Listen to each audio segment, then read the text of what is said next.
The crisis in Afghanistan and the breaking news overnight, a U.S. drone strike targeting a member of ISIS-K involved in possibly planning additional attacks at the Kabul airport, as all U.S. citizens are urged to avoid the area in order to stay safe.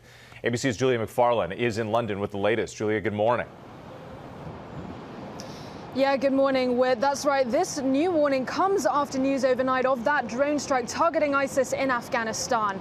The embassy now ordering people to stay away from the airport, regardless of whether or not they had prior instructions to go there for evacuations. Breaking overnight, airstrike in Afghanistan. A U.S. drone hitting a member of the Islamic State. A U.S. official saying the target was involved in planning attacks against Americans in Kabul, but not linked to Thursday's deadly bombing at the airport.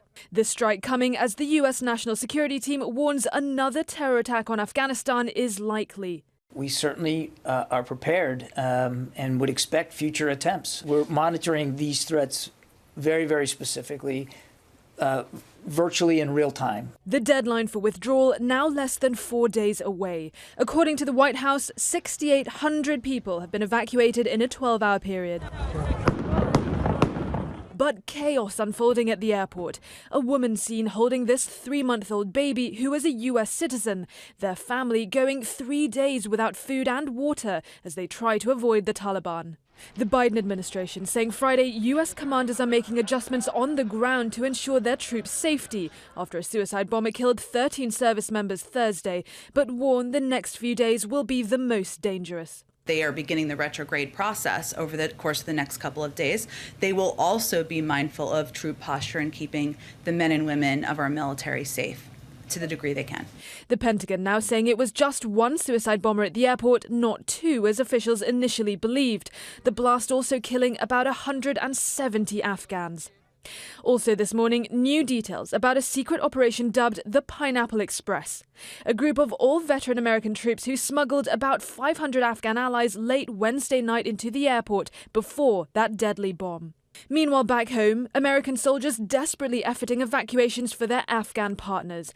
David Maples says he spent 3 years in Afghanistan and teamed up with his fellow veterans to help evacuate 2 of their interpreters and their families, and are working on helping 1 more. After they clear the Taliban, get to the gate, and I'm able to talk with an American, or I'm waiting for one of my people there that are on ground to pull them in.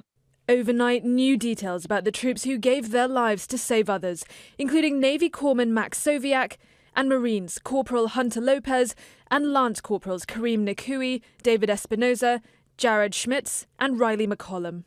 And 3:30 this morning, I got a knock on the door, and it's just like you see in the movies. There's 2 Marines standing on the porch, and that's how we found out that he was involved. McCollum just 3 weeks away from welcoming his first child. He was hoping to come back right around the time the baby was born. But yeah, he knew, he was excited. He would have been a great father. He was ready. He was happy. And some more news this morning on evacuations. U.S. officials say around 3 dozen unaccompanied Afghan children have been taken into U.S. custody after being evacuated. Now, around a third of them have been reunited with their families. Janae. That is some good news, but still thinking about all of those families impacted. Julia, thank you. Well, hey there, GMA fans. Robin Roberts here. Thanks for checking out our YouTube channel. Lots of great stuff here. So go on, click the subscribe button right over here to get more of awesome videos and content from GMA every day, anytime. We thank you for watching, and we'll see you in the morning on GMA.